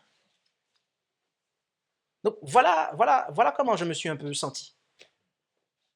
En fait, pour moi, ce baptême, il avait très clairement été une porte d'entrée dans Babylone, en fait. Ok? Et c'est pour ça qu'aujourd'hui, je n'ai, avec toute la puissance de la parole de Dieu, toute l'autorité que la parole de Dieu me dit, d'accord? Je fais partie des rares prédicateurs, ok, qui ont l'audace de dire que la dénomination des Adventistes du 7e jour est Babylone. Parce qu'il y en a plein, mes amis, il y en a beaucoup. Hein? Ah oui, il y en a beaucoup sur Internet, énormément qui sont pas d'accord avec la Trinité, etc. Ah oui, on en fait des séminaires, on en parle. Mais le sabbat, ils sont tous dans la dénomination de Babylone. Voilà. Leur 10 000 averses dans la dénomination. Mais ils dénoncent le Dieu de Rome, hein? Mais ils ont été baptisés dans le Dieu de Rome et ils continuent à soutenir l'Église de Rome par l'intermédiaire de sa branche, Église adventiste du 7e jour. Et moi, mes amis, quand j'ai compris ça, quand j'ai compris que la doctrine de la Trinité était une hérésie, une erreur fondamentale, et que, étant engagé là-dedans, on transgresse les commandements de Dieu aussi bien qu'en transgressant le sabbat, je me suis dit, mais ça ne peut pas être autre chose que Babylone. Je n'avais pas encore clarifié tous les autres textes de Madame White, hein, mais j'avais déjà compris que ça ne pouvait pas être autre chose que Babylone. Et quand j'ai étudié après les textes d'Ellen White, j'ai compris tout ce que j'ai pu vous présenter sur l'Église durant les études précédentes.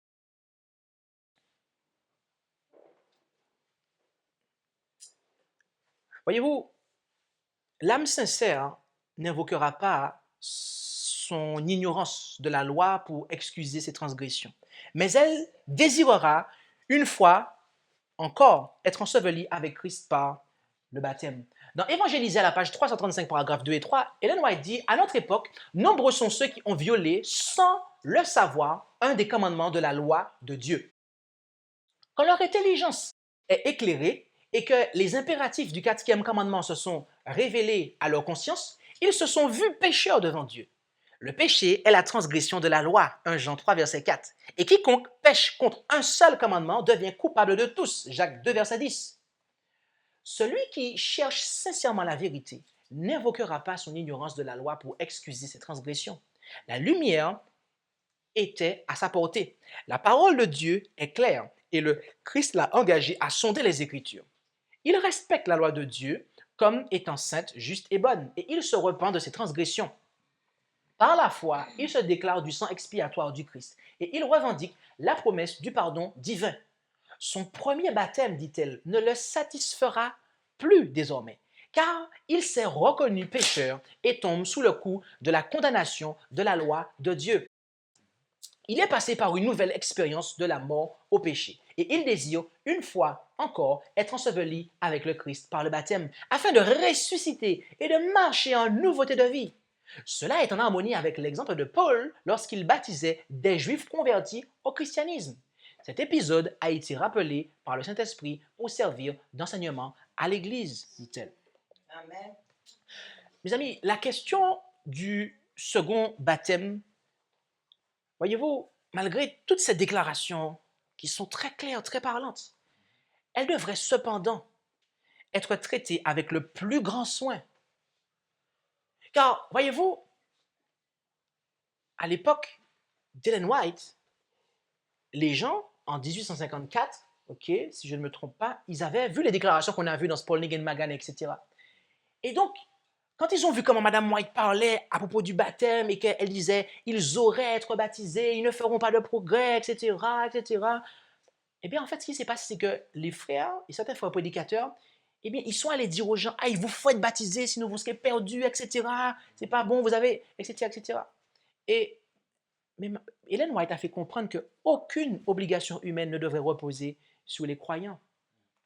Évangéliser, page 336, page 336 à 338. La question du second baptême devrait être traitée avec le plus grand soin. Après que la vérité concernant le sabbat et d'autres points importants de notre foi auront été présentés, si plusieurs personnes ont le courage de prendre position en faveur de la vérité, elles comprendront cette question, le second baptême, à la lumière de la Bible, si elles sont réellement converties. Mais certains ont abordé ces sujets sans précaution et le Seigneur nous a adressé à plusieurs reprises des réprimandes à ce propos. Ceux qui mettent la question du second baptême au premier plan, comme si elle avait autant d'importance que le sabbat, ne font pas bonne impression sur les esprits et ne présentent pas le sujet comme ils le devraient. Il faut beaucoup de discernement pour concilier les différentes vérités bibliques avec le sabbat, pour dispenser droitement la parole de Dieu et pour donner à chacun sa nourriture au temps convenable. Comparez Matthieu 24, verset 45. Ceux qui acceptent les difficultés inhérentes à l'observation du sabbat ont à engager une redoutable bataille avec le moi et avec les intérêts qui s'interposent entre leurs âmes entre leur âme et Dieu. Puis, une fois qu'ils auront franchi ce pas important et qu'ils auront posé solidement leurs pieds sur le fondement de la vérité éternelle, il leur faudra du temps pour s'habituer à leur nouvelle situation. Et on ne devrait pas les presser d'envisager un second rebaptême. Nul ne devrait se substituer à la conscience d'un autre, insister auprès de lui et le harceler pour qu'il se fasse baptiser une seconde fois. Il s'agit d'une question sur laquelle chacun doit, en son âme et conscience, prendre position dans la crainte de Dieu. Ce sujet doit être présenté avec doigté dans un esprit de bienveillance et d'amour. Il n'appartient à nul autre qu'à Dieu d'engager une personne à se décider sur ce point. Laissons le Seigneur agir sur les cœurs par son Saint-Esprit, de telle sorte que le croyant concerné soit pleinement convaincu lorsqu'il prendra sa décision. Nous ne devrions jamais permettre à un esprit de polémique et de contestation de s'introduire dans une telle question et de la dominer. N'empiétons pas sur les domaines qui n'appartiennent qu'à Dieu. Ceux qui, en toute conscience, ont pris position pour les commandements de Dieu accepteront aussi toutes les vérités vitales si on les instruit avec honnêteté. Mais s'adresser à des esprits humains implique beaucoup de sagesse. Certains ont besoin de davantage de temps que d'autres pour percevoir et pour comprendre certaines vérités. Cela est particulièrement vrai pour ce qui concerne un second baptême. Mais une main divine les dirige. Un esprit divin agit sur leur cœur, leur montrant ce qu'ils doivent faire et ils le feront. Que nul de nos frères zélés ne fasse preuve d'intransigeance sur cette question. Il risquerait de se montrer plus exigeant que le Seigneur lui-même et d'imposer aux autres des conditions qu'il n'a pas requises. Il n'appartient à aucun de ceux qui enseignent la parole de Dieu d'insister auprès d'une personne pour qu'elle soit baptisée une seconde fois. Leur tâche consiste à exposer les grands principes qui sont à la base des vérités bibliques, ce qui est le cas du second baptême. D'accord? Donc, je reprends cette phrase-là. Leur tâche consiste à exposer les grands principes qui sont à la base des vérités bibliques, ce qui est le cas du second baptême. Mais qu'ils laissent à Dieu le soin de convaincre les esprits et les cœurs. Toute personne de bonne foi qui accepte le sabbat, prescrit dans le 4e commandement, comprendra en temps voulu quel est son devoir. Mais pour certains, cela demandera plus longtemps. Cette question ne doit pas être introduite précipitamment et avec force devant ceux qui connaissent la vérité depuis peu. Mais ce sujet agira comme un levain. Le processus sera lent et silencieux. Mais si les prédicateurs ne sont pas trop pressés et ne font pas échouer le dessein de Dieu, la vérité fera son chemin. Ceux qui ont mûrement réfléchi sur cette question, le sabbat, sont tout à fait au clair et pensent que tout le monde devrait voir les choses comme eux-mêmes les voient. Ils ne se rendent pas compte que pour plusieurs de ceux qui ont eu récemment connaissance du message, ce sujet semble à leurs yeux une sorte de reniement de la pratique religieuse qui était la leur jusqu'ici. Mais avec le temps, ils verront les choses sous un autre angle. À mesure que la vérité se révélera à eux, ils découvriront de nouvelles étapes à franchir. Une lumière nouvelle illuminera leur sentier. L'Esprit de Dieu touchera leurs esprits.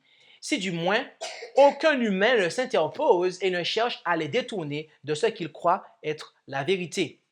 Que l'on sache bien que de temps à autre, au cours de notre expérience, Dieu m'a confié des messages d'avertissement destinés à nos frères et concernant la question du second baptême.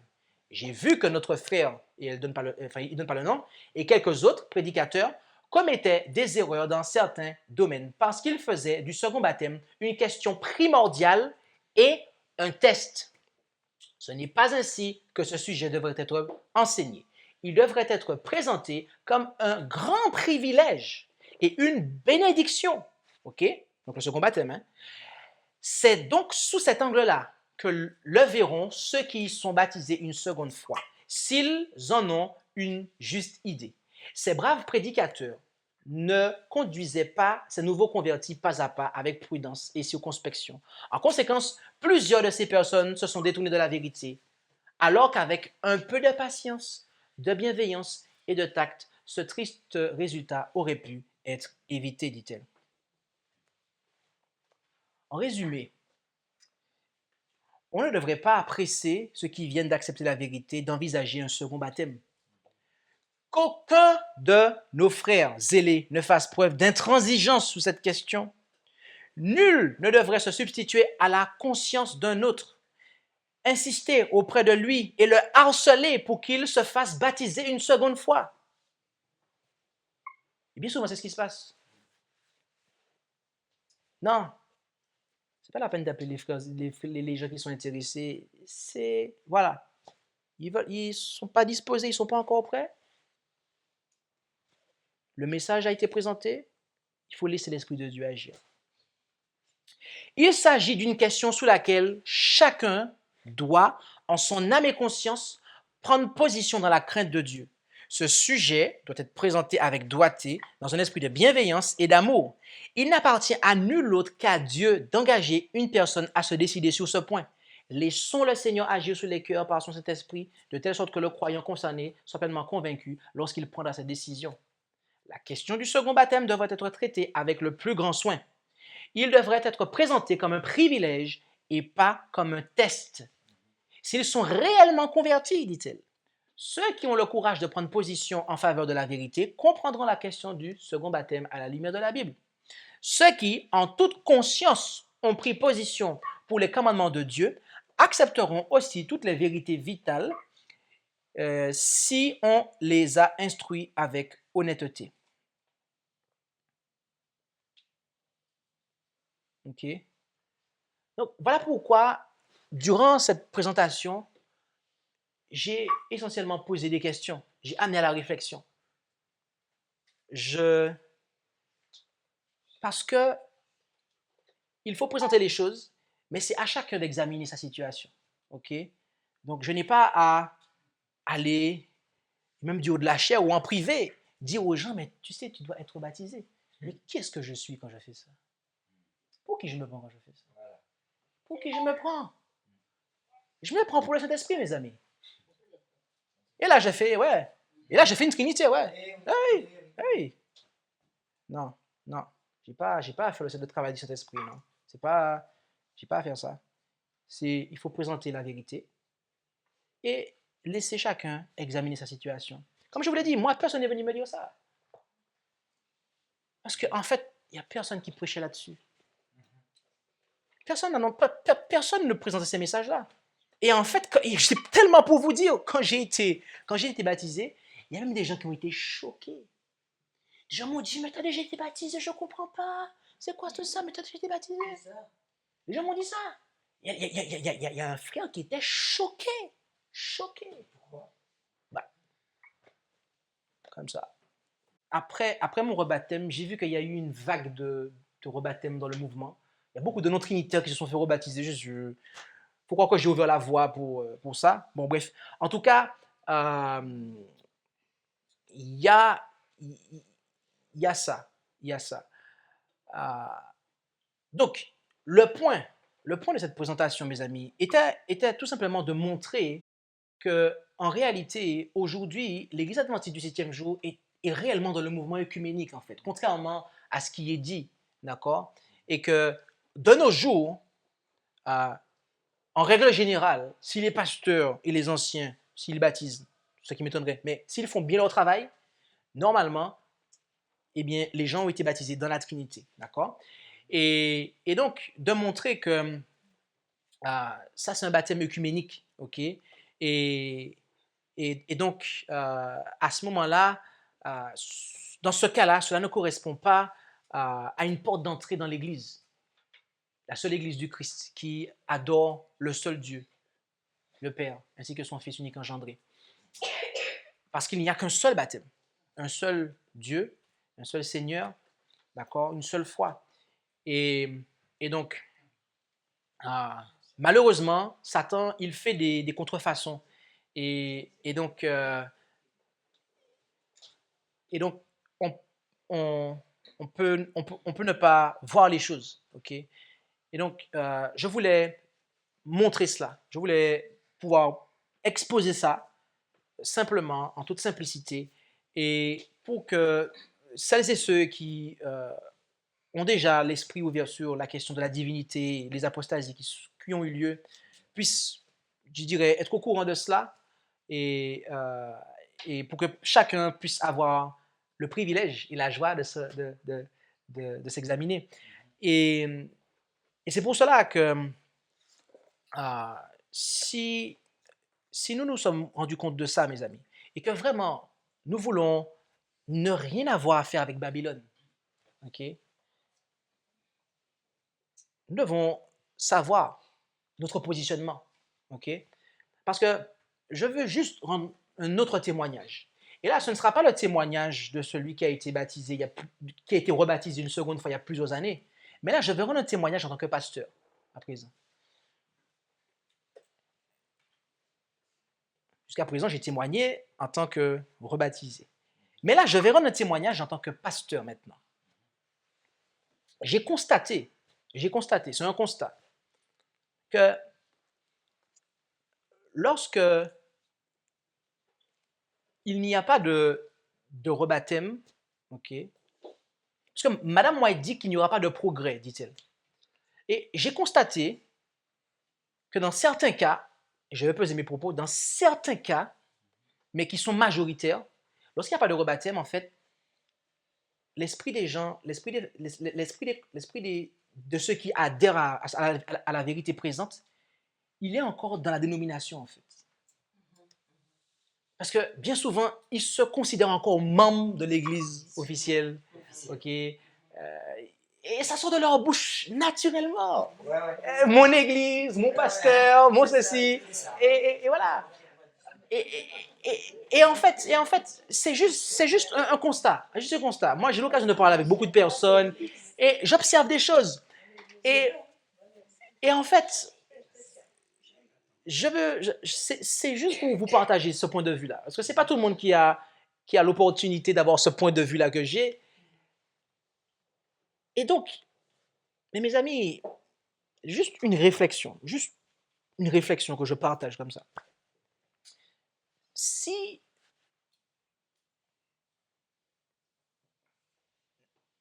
notre baptême a été un baptême œcuménique, a été un baptême en conformité avec le BEM, okay, qui nous a fait rentrer dans Babylone, malheureusement. Au fond, c'est pas drôle, mais c'est pas... Si notre baptême nous a fait entrer dans Babylone, vraiment, je pense que avec le temps, on devrait être amené, avec le temps à la prière, on devrait être amené à voir la logique des choses, à examiner et à voir si tout ça a réellement un sens, a peut-être une valeur ou voilà, juste parce que c'est ça en fait. Puisque en fait, en réalité, on ne peut, normalement, je dis ça comme ça, normalement, on ne peut pas être à deux endroits à la fois en fait. Et donc